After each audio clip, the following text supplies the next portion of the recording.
नमस्कार मेरे प्यारे साथियों, स्वागत है आपका डिवाइन क्लासेस के ऑनलाइन प्लेटफॉर्म पर। अभी आपने बीएसटीसी का एग्ज़ाम दे दिया है और साथ में ही आपने पीटीटी का एग्ज़ाम दिया है और पीटीटी का काउंसलिंग शेड्यूल भी जारी हो चुका है। आज ही नोटिफिकेशन आया है कि हमने थोड़ा सा उसको रीशेड्यूल किया है। जो डेट 17 जुलाई को आपकी फर्स्ट लिस्ट आनी थी वो लिस्ट आएगी अब 19 जुलाई को।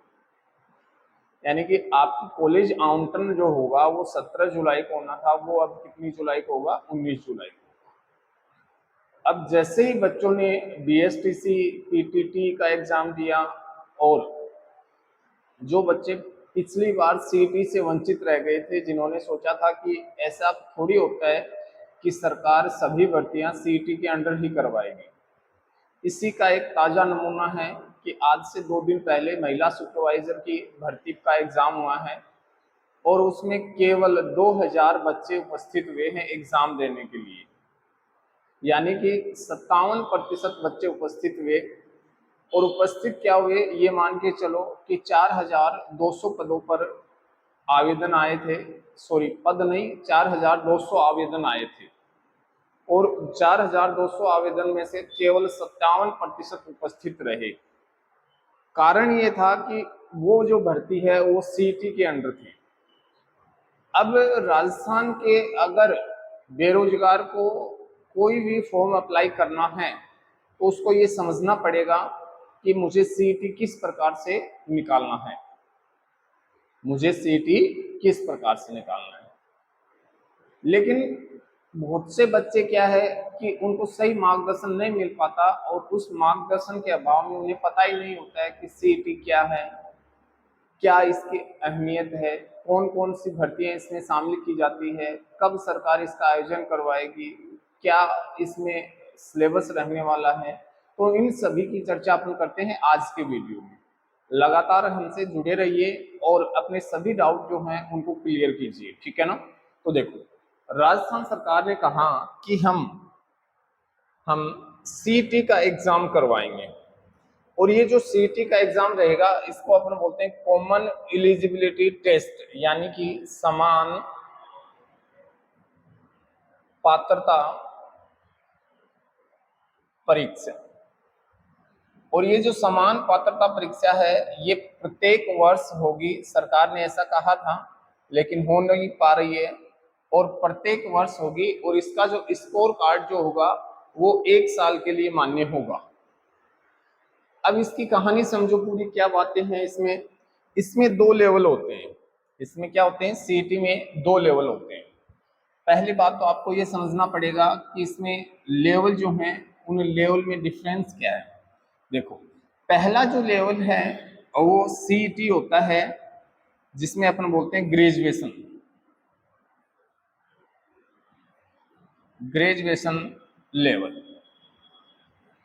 और ये जो ग्रेजुएशन लेवल होता है इसका मतलब जिन बच्चों ने कॉलेज कर रखी है कंप्लीट, कॉलेज में समझते हो, या तो उन्होंने बीए कर रखा हो या बीएससी कर रखा हो या बीकॉम कर रखा हो।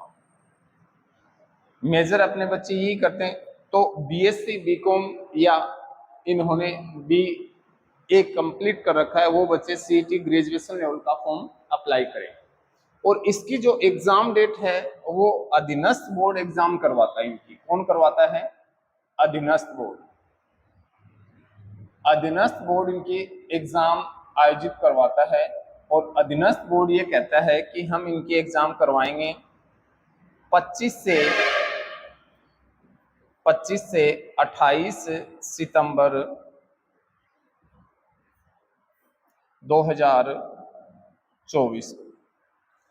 25 से 28 सितंबर 2024 को हम ग्रेजुएशन लेवल की एग्जाम करवाएंगे।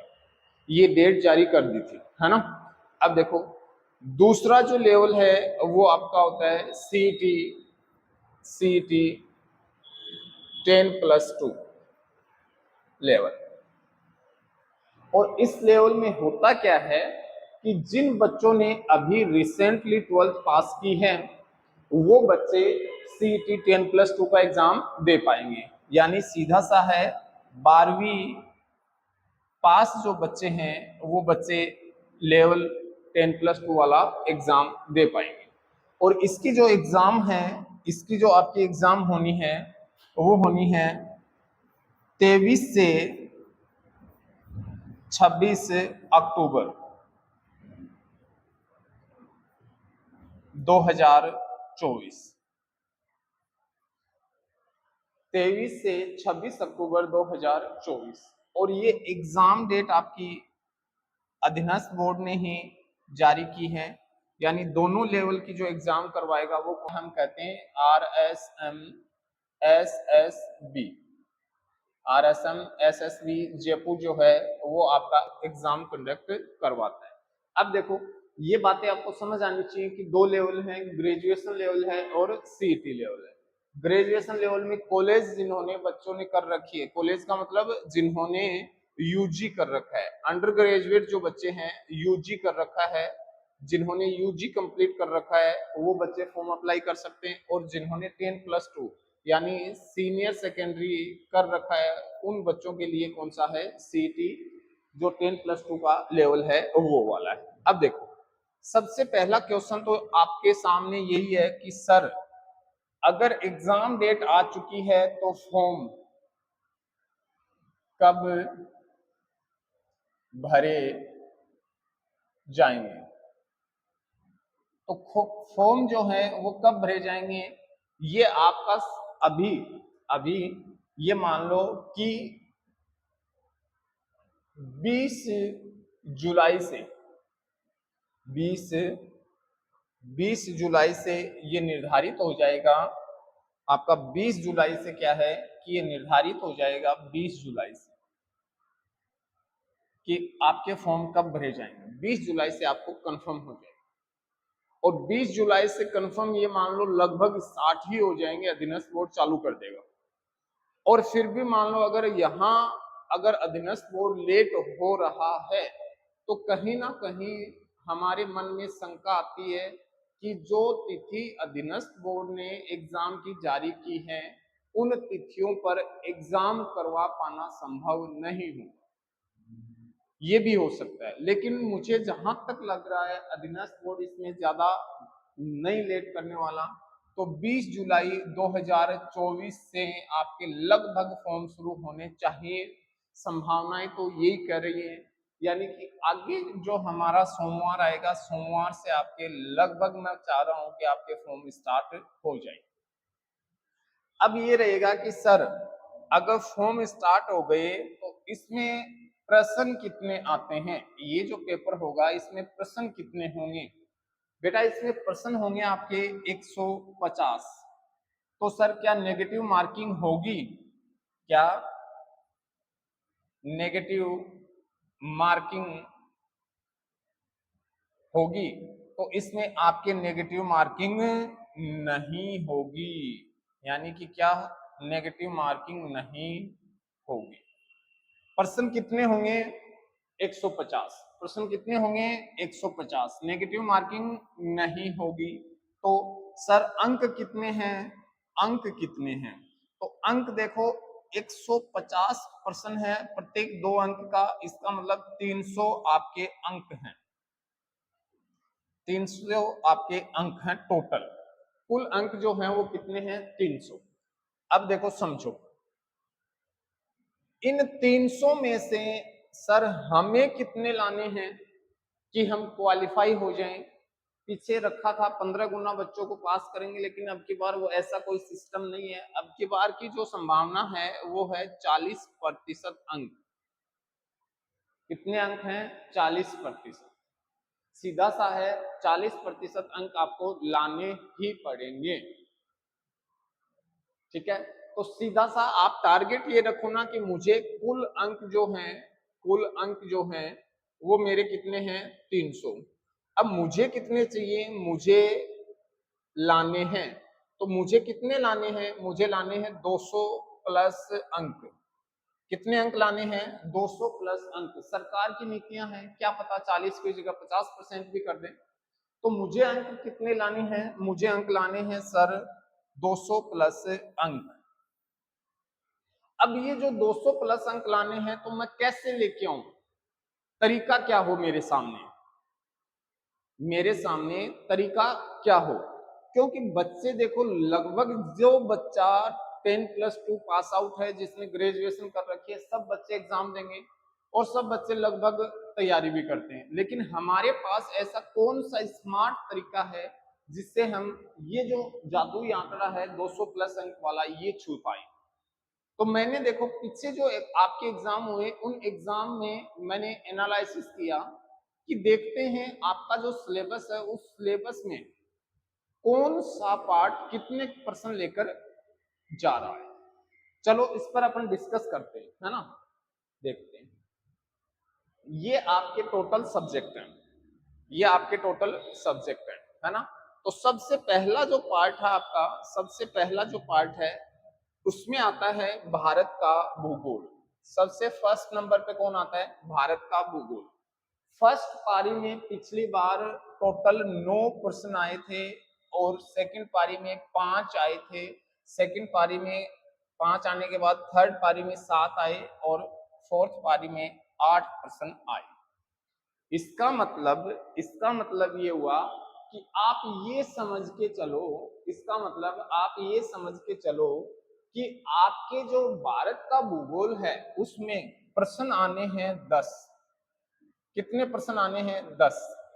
अब इस भारत के भूगोल में आपके जो 10 प्रश्न आते हैं वो किस लेवल के हैं, तो आपको वो चीज समझनी है। जैसे 10+2 वाले हैं तो उनसे सीधा सा प्रश्न पूछ लिया जाता है कि निम्नलिखित में से खरीफ की फसल कौन सी है, निम्नलिखित में से गंगा की सहायक नदियां कौन सी हैं, निम्नलिखित में से जो भाग है वो पूर्वी मैदानी प्रदेश का भाग कौन सा है, निम्नलिखित में से बंदरगाह पूछ लिए जाते हैं।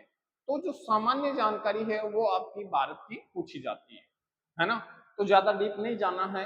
लगभग एक क्वेश्चन आपका भौतिक प्रदेश से आता है, एक सामान्य स्थिति और विस्तार से आता है, एक अपवाह तंत्र से जिसमें नदियां पूछ लें या परियोजनाएं पूछ लें। कुछ एक क्वेश्चन आपके खनिज से आता है, एक क्वेश्चन लगभग मैं जहां तक सोचता हूं तो जो कृषि प्रदेश है या कृषि से संबंधित, खदानों से संबंधित आ जाता है, फसलों से संबंधित आ जाता है। और ज्यादा अगर डीपली पूछेगा तो आपसे परिवहन से एक प्रश्न पूछ सकते हैं। तो ये आपके प्रश्न रहने वाले हैं भारत के भूगोल से। फिर देखो राजस्थान का भूगोल क्या कहता है। राजस्थान का भूगोल सेकंड पार्ट पे आता है और ये कहता है कि 10 क्वेश्चन फर्स्ट पारी में लेके गया, सेकंड में 14, फर्स्ट पारी में कितने क्वेश्चन थे भाई, आप देखो फर्स्ट पारी में क्वेश्चन लेके गया 10, सेकंड पारी में क्वेश्चन लेके गया 14, थर्ड पारी में 12 और फोर्थ पारी में 14। इसका मतलब ये है कि 15 प्रश्न हमारे किससे आएंगे, राजस्थान ज्योग्राफी से। फिर देखो राजस्थान की अर्थव्यवस्था से 4, 6, 8 और 3, तो आप ये मान के चलो 5 प्रश्न। अब आपको थोड़ा सा समझाता हूं बेटा कि ये जो राजस्थान की अर्थव्यवस्था जो है इन्होंने केवल अलग से मेंशन कर रखा है, जबकि ये पार्ट राजस्थान भूगोल का ही है। किसका पार्ट है, राजस्थान भूगोल का। अब देखो आप टोटल क्वेश्चन सामने देखो, 20% जो है वो आपके क्या लेके जाएगा, राजस्थान का भूगोल, और 10% आपके कौन लेके गया, भारत का भूगोल। यानी सीधी सी बात है कि आप अगर भूगोल भूगोल पढ़ते हो भारत का और राजस्थान का, अगर आपने जमकर तैयार कर लिया तो आपको कोई नहीं रोकने वाला है कि यहां से आप आराम से 30% आराम से निकालोगे इजी मोड में। फिर देखो भारत की राज्य व्यवस्था 4, 3, 3, 2, इसका मतलब यहाँ 5% जो है वो भारत की पॉलिटी से आने हैं। और लगभग ये मान के चलो एक मूल अधिकार से आएगा, एक हमारा नीति निर्देशक तत्व से आएगा, एक संविधान सभा से आ जाता है और एक केंद्र सरकार से मान। तो ये हमारे क्वेश्चन रहने हैं। फिर राजस्थान की राज्य व्यवस्था से 10, 7, 7 और 8 देखो 10% इनके मान के चलो आप, तो टोटल पॉलिटी से प्रश्न कितने हो गए, 15। कितने हो गए, 15। फिर आ जाओ राजस्थान का इतिहास 7, 5, 7, 7, तो केवल 10%। ये बहुत अच्छा पार्ट रहेगा आपके लिए, आपको राजस्थान के इतिहास में ज्यादा दिमाग नहीं लगाना है। और ज्यादा दिमाग राजस्थान का इतिहास इसलिए क्योंकि 10% लेके जा रहा है बड़ी मुश्किल से, और उसमें भी आपको सामान्य सी बातें हैं, जैसे आप पढ़ते हो मेवाड़ का राजवंश तो महाराणा प्रताप एक एक क्वेश्चन ले जाता है, और इधर आप मारवाड़ को पढ़ते हो तो चंद्रसेन एक प्रश्न ले जाता है, इधर कछवा से पढ़ते हो तो मानसिंह प्रश्न एक आधा ले जाता है, और कुछ वंश जैसे जैसलमेर का भाटी वंश है, इधर अपना भरतपुर का जाट वंश है, मुख्य मुख्य यहाँ से प्रश्न चले जाते हैं। फिर अगर अपन बात करते हैं तो देखो, एक राजस्थान का एकीकरण से प्रश्न आएगा, जनजातीय आंदोलन से प्रश्न आएगा, है ना, प्रजामंडल आंदोलन है वहां से प्रश्न आएगा, और 1857 की क्रांति से आएगा। तो मान लो अगर आपने छोटे छोटे टॉपिक जो हैं 1857 की क्रांति है, एकीकरण है, प्रजामंडल है, ये छोटे छोटे जो प्रश्न हैं ये अगर आपने तैयार कर लिए, किसान आंदोलन और प्रजामंडल, ये जो आपका जनजातीय आंदोलन है, यहाँ से अगर प्रश्न कर लिए तो आपका प्रश्न गलत नहीं होना है, आराम से आप निकाल लोगे। अगर मान लो आप तैयारी कर रहे हो और उस तैयारी में केवल राजस्थान इतिहास के लग रहे हो तो आपकी वो मूर्खता होगी, ठीक है। फिर देखो, राजस्थान की कला और संस्कृति 12 प्रश्न है, 13 प्रश्न है, 10 प्रश्न है और 10 प्रश्न है, इसका मतलब 15 प्रश्न जो है वो कला और संस्कृति से आएंगे। और कला और संस्कृति में आपको, जहां तक मैं कह रहा हूं, आपको हमारा राजस्थान की जो पुस्तक है वो उठानी चाहिए भाई। उसमें जो त्योहार दे रखे हैं, मेले दे रखे हैं, उसमें जो आपकी वेशभूषा दे रखी है, उसमें जो आपकी कला साहित्य संस्कृतियां दे रखी हैं, तो जो उसमें आपका पूरा का पूरा मैटर दिया हुआ है, और यू का यू प्रश्न हमारा राजस्थान पुस्तक से अधीनस्थ बोर्ड उठाता है।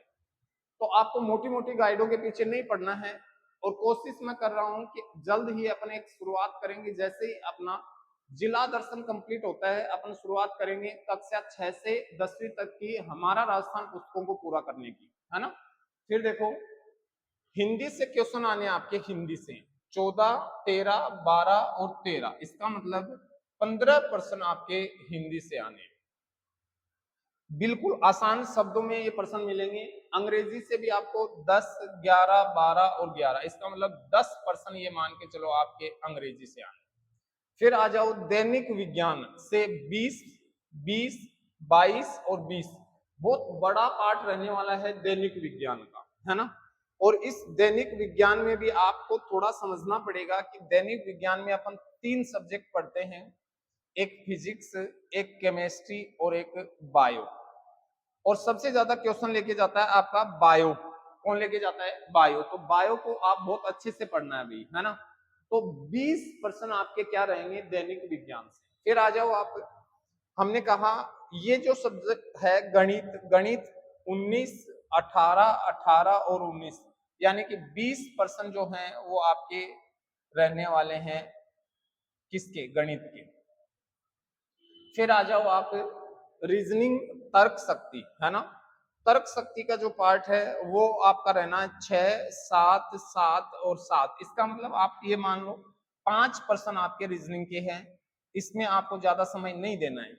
फिर आ जाओ आप कंप्यूटर और तकनीकी, इसमें 14 प्रश्न रहेंगे, 15 प्रश्न रहेंगे, 14 और 16, इसका मतलब 15 से 20 प्रश्न जो हैं वो आपके कंप्यूटर और तकनीकी शब्दों से रहने वाले हैं। और बाकी का जो पार्ट है वो करंट का रहने वाला है 11, 12, 11 और 12, इसका मतलब लगभग 10 प्रश्न आपके करंट से आने सुनिश्चित हैं।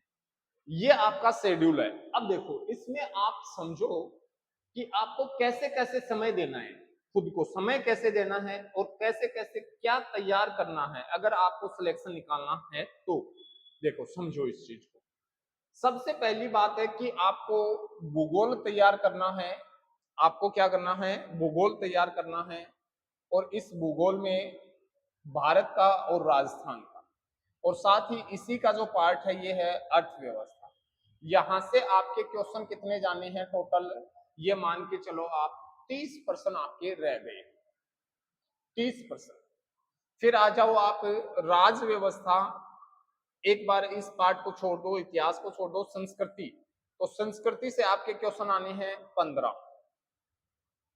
फिर आ जाओ आप हिंदी से 15, फिर आ जाओ आप दैनिक विज्ञान से 20 प्रश्न और गणित से 20 प्रश्न, ये देखो। और फिर आ जाओ आप कंप्यूटर से आपके 15।